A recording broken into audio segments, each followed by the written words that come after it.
بسم اللہ الرحمن الرحیم۔ میزاب چینل کے معزز سامعین السلام علیکم۔ دوستو، آج تیسرا موقع تھا جب وہ اپنے محبوب کے ساتھ وعدہ کر کے بھی نہ مل پائی تھی، اور اس ملاقات کے نہ ہو پانے کی وجہ بھی اس کی سانس تھی۔ وہ مسلسل ناگن کی طرح پھنکار رہی تھی اور اس کا بس نہیں چل رہا تھا کہ اپنی سانس کو زندہ درگور کر دیتی۔ بجائے اس کے کہ سانس نے اس کو گناہ کبیرہ سے بچایا تھا، وہ شکر گزار ہوتی۔ اس نے الٹا سانس کو رستے سے ہٹانے کے متعلق سوچنا شروع کر دیا۔ اپنے محبوب سے ملاقات نہ کر سکنے کی وجہ سے طیش میں آ کر اس نے اپنی سانس کے سر پر ڈنڈا دے مارا تھا، جس سے ضعیف العمر سانس بے ہوش ہو کر گر پڑی تھی۔ اس کی طیش میں کمی بالکل بھی نہیں آئی تھی۔ اس نے سانس کو حالت بے ہوشی میں ہی گھسیٹ کر سیڑھیوں کے قریب کر دیا تھا، تاکہ دیکھنے والے کو لگے کہ سیڑھیوں سے گر کر بے ہوش ہوئی ہیں۔ یہ سب کرنے کے بعد وہ کمرے میں جا کر میوزک سننے لگی تھی اور دل میں عہد کر لیا تھا کہ ہر صورت الگ گھر میں منتقل ہو کر رہے گی، بصورت دیگر میکے چلی جائے گی۔ اس کے میوزک سنتے ہوئے اس کا دیور گھر پہنچا تھا۔ جب اس نے بے ہوش پڑی ہوئی اپنی والدہ کو دیکھا تھا تو بھابھی بھابھی کرتے ہوئے ثانیہ گلریز کے کمرے کی طرف دوڑا، جہاں وہ کمرے کو اندر سے لاک کر کے بلند آواز سے میوزک سن رہی تھی۔ مسلسل دستک کے باوجود بھی وہ دروازہ نہیں کھول رہی تھی، یہاں تک کہ پاؤں کے ساتھ مسلسل ہٹ کرنے کی وجہ سے دروازہ ٹوٹ گیا تھا۔ ثانیہ کے دیور شعیب نے انتہائی غصے سے میوزک کے آلات کا سوئچ نکالا، اور اس سے پہلے کہ طیش میں آ کر وہ اپنی بھابھی کو کچھ غلط بولتا، اس کی ماں کی تربیت آڑے آ گئی تھی۔ اس نے غصے پر قابو پایا اور انتہائی نرمی سے ثانیہ کو اپنی والدہ کی حالت کے متعلق آگاہ کیا۔ اس سے والدہ کو ہسپتال پہنچانے کے لیے مدد مانگی، مگر ثانیہ نے طبیعت خرابی کا بہانہ کر کے مدد کرنے سے انکار کر دیا۔ مجبوراً پڑوسی دوست کی مدد سے وہ اپنی والدہ کو لے کر ہسپتال پہنچا تھا۔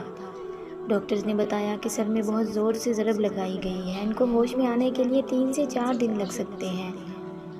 اگر اتنے وقت کے بعد بھی وہ ہوش میں نہیں آتی ہیں تو ان کا آپریشن کرنا پڑے گا۔ شعیب نے اس قدر سنگین حالات کے باوجود بھائی کو بتانا مناسب نہ سمجھا، مگر وہ دل میں فیصلہ کر چکا تھا کہ بھابھی کا دیرینہ مطالبہ پورا کرنے میں اس کی مدد ضرور کرے گا، کیونکہ اس کی بھابھی عرصہ دراز سے الگ گھر کا مطالبہ کر رہی تھی۔ اس کا بڑا بھائی جہازیب ہر ممکن کوشش کر رہا تھا کہ الگ گھر میں منتقل نہ ہونا پڑے، کیونکہ ایک تو وہ یکمشت گھر خریدنے کی پوزیشن میں نہ تھا، اور ہر مہینے کرائے کی صورت میں کثیر رقم خرچ کر کے باقی کا نظام زندگی چلانا ناممکن تھا۔ دوسری بڑی وجہ اس کا چھوٹا بھائی یعنی شعیب خود ابھی زیر تعلیم تھا، اور ساتھ میں اس نے کپڑے کی دکان بنا رکھی تھی، جہاں پہلے ٹائم ملازم بیٹھتا اور سیکنڈ ٹائم وہ کھانا کھا کر خود دکان پر چلا جاتا۔ یوں گھر میں والدہ کی دیکھ بھال کے لیے کوئی نہیں ہوتا تھا۔ ثانیہ گلریز کا چال چلن شادی سے پہلے بھی کچھ اچھا نہ تھا، اور شادی کے بعد جب گھر میں بوڑھی ساس کے ساتھ رہنا پڑا تو بجائے ان کی عمر اور تجربے سے سیکھنے کے اس نے گھر کے اندر اپنی الگ دنیا بنا لی تھی۔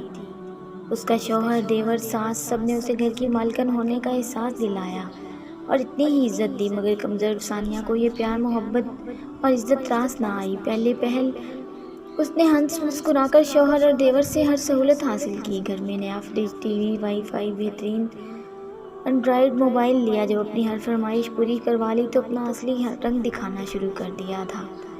اب وہ بات بے بات الجھنے لگی تھی، کبھی دیور کو کڑوی کسیلی سنا دیتی تو کبھی ساس کو بے عزت کر دیتی اور کبھی شوہر پر غصہ اتارنے لگتی، مگر اس کے برعکس سسرال کی طرف سے اسے کسی قسم کا رد عمل نہ ملا، سوائے اس بات کے کہ اسے سب نے اگنور کرنا شروع کر دیا۔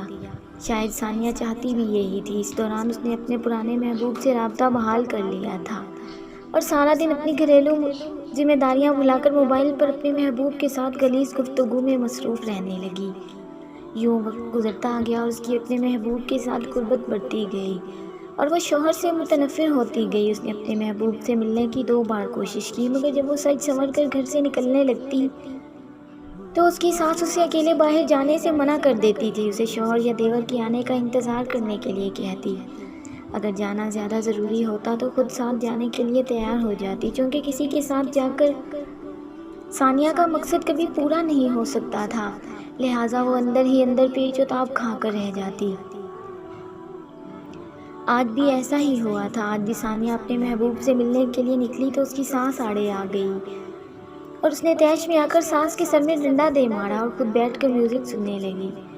اس کی ساس تقریباً 1 ہفتہ ہسپتال میں رہی تھی۔ اس 1 ہفتے کے دوران وہ محض 1 بار اپنے شوہر کے ساتھ ہاسپٹل گئی تھی، وہ بھی اس کے شوہر نے انتہائی مجبور کیا تھا کہ اس کی ماں بستر مرگ پر پڑی ہے اور اس کی بیوی طبیعت تک پوچھنے کے لیے نہیں جا رہی۔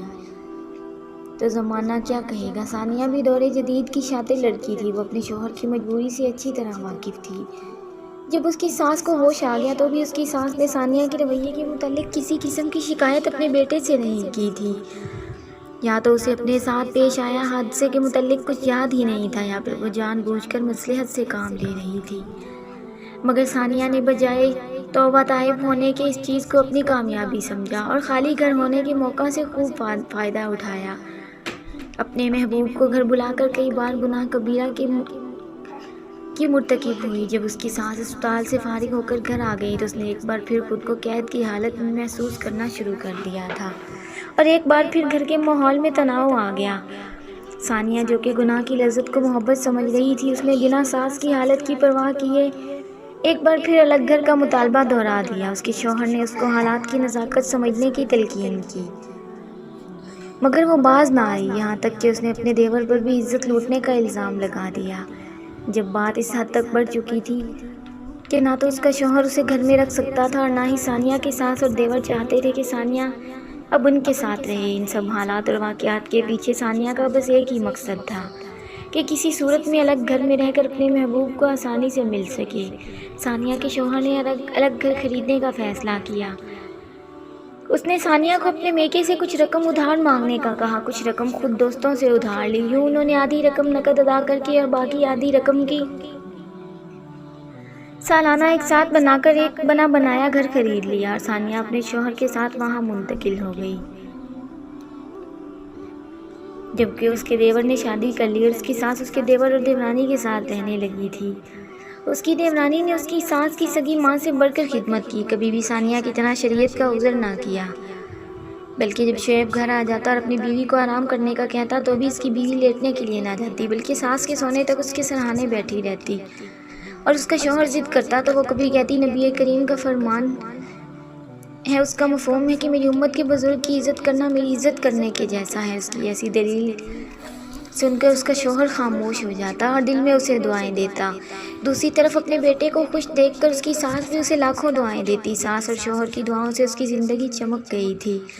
اللہ تعالیٰ نے ان کے گھر کو وسیع رزق عطا کر دیا تھا۔ انہوں نے کپڑے کا کاروبار چھوڑ کر سٹیل کا بزنس شروع کیا اور دیکھتے ہی دیکھتے شعیب سٹیل انڈسٹری کا ایک بہت بڑا بروکر بن گیا تھا۔ دولت ان کے گھر کی باندھی بن کر رہ گئی تھی۔ وہی گھر جہاں کبھی ہر وقت جھگڑے کی آوازیں آتی تھیں، آج امن اور سکون تھا۔ ساس نے شعیب کی بیوی کو اپنی بڑی بہو کے متعلق بتایا تھا کہ کس طرح اس نے اس کے سر میں ڈنڈا دے مارا تھا، اور ساتھ ہی اس کے اعمال کے متعلق بھی بتایا کہ کس طرح ثانیہ کسی غیر مرد کی خاطر اپنے مجازی خدا کو دھوکہ دے رہی تھی، اور ساتھ ہی نصیحت کی کہ یہ باتیں کبھی اپنے شوہر سے نہ کرنا تاکہ ثانیہ کا گھر قائم رہے۔ وقت گزرتا گیا، شعیب کا کاروبار بڑھتا گیا، وہ اپنی اس کامیابی کی وجہ اپنی بیوی اور اپنی والدہ کو قرار دیتا رہا۔ دوسری طرف الگ گھر میں جا کر ثانیہ نے کھل کر گناہ کبیرہ کرنا شروع کر دیا تھا۔ اپنے اللہ تعالیٰ کے احکامات کو پس پشت ڈال کر شرعی حدود کو رونتے ہوئے اپنا جسم اپنے محبوب کو سونپ دیا۔ اللہ تعالیٰ نے اس کی لگامیں کسنا شروع کر دی۔ ثانیہ کے شوہر کو اس کے کردار پر شک ہو گیا تھا، مگر اس کے پاس کوئی ثبوت نہیں تھا، یہاں تک کہ ایک دن اچانک وہ گھر آیا۔ اس نے ثانیہ کو اس کے عاشق کے ساتھ رنگے ہاتھوں پکڑ لیا تھا۔ اپنی بیوی کو کسی اور کے ساتھ یوں حالت غیر میں دیکھ کر وہ شخص صدمے اور حیرت اور غیرت سے مر گیا۔ اس کو ہارٹ اٹیک ہوا تھا اور وہ زمین پر گرا۔ بجائے اسے اٹھا کر اسپتال پہنچانے کے، ثانیہ نے لباس درست کر کے اپنے عشق کو محفوظ طریقے سے باہر نکالا اور پھر خود ہی اپنے شوہر کے ہاتھ پاؤں ملنے لگی، یہاں تک کہ جب گھنٹوں بعد اس کا شوہر ہوش میں نہ آیا تو اس نے اپنے سسرال پہنچائی۔ اس کا دیور بھابھی اور ماں کے ساتھ فوراً گاڑی لے کر پہنچ گیا۔ جب وہ جہاں زیب کو لے کر ہسپتال پہنچے تو ڈاکٹر نے بتایا کہ یہ 2 گھنٹے پہلے ہی مر چکا ہے۔ گھر جہاں زیب کے نام تھا، جو بعد ازاں اس کے بھائی کو منتقل ہو گیا۔ گھر کی کچھ اقساط بھی باقی تھی۔ زیب کے بھائی شعیب نے اپنی بھابھی سے کہا کہ اگر وہ رکھنا چاہتی ہے تو باقی اقساط ادا کر کے وہ گھر لے لے، بصورت دیگر میں اپنے بھائی کی نشانی سمجھ کر ساری رقم یکمشت ادا کر کے گھر کا مالک بن جاؤں گا۔ ثانیہ کے پاس اب شوہر والی بہار رہی نہیں تھی اور سسرال سے وہ عرصہ پہلے قطع تعلق کر چکی تھی. اسے کہیں اور سے قرض ملنے کی امید بھی نہ تھی، لہٰذا وہ گھر کے حق سے دستبردار ہو گئی اور شعیب نے ثانیہ کی لگائی گئی رقم اس کو واپس کر کے گھر لے لیا. وہ رقم لے کر ثانیہ اپنے عاشق کے ساتھ چلی گئی.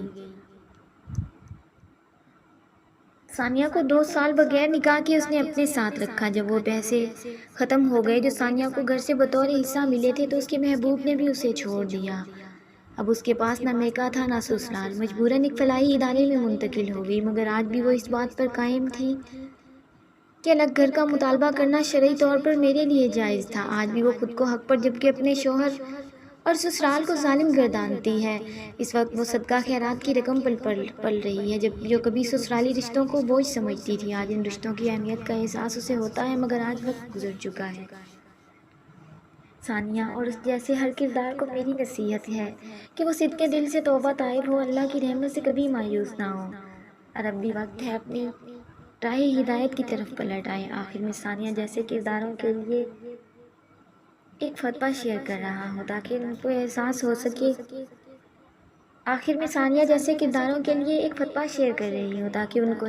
سکے کہ شریعت میں اتنی لچک ہرگز نہیں ہے جتنی سمجھ لی گئی ہے.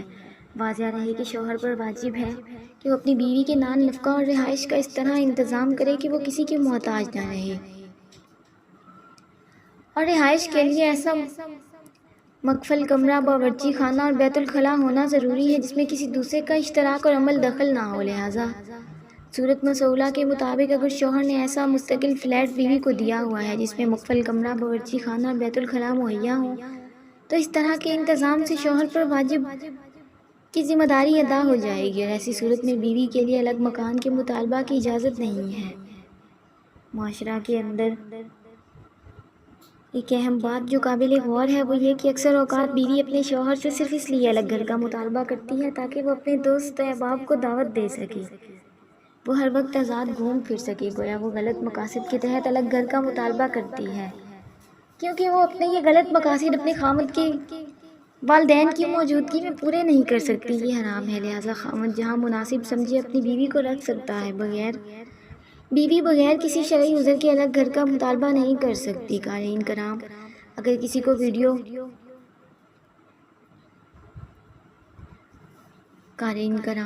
اگر آپ کو یہ ویڈیو اچھی لگے تو اسے لائک اور اپنے دوستوں کے ساتھ شیئر لازمی کریں، اور اگر آپ میرے چینل پر نئے ہیں تو چینل کو سبسکرائب کریں اور ساتھ میں لگے گھنٹی کے بٹن کو ضرور دبائیں تاکہ ہر نئی ویڈیو کا نوٹیفیکیشن آپ دوستوں تک سب سے پہلے پہنچ سکے.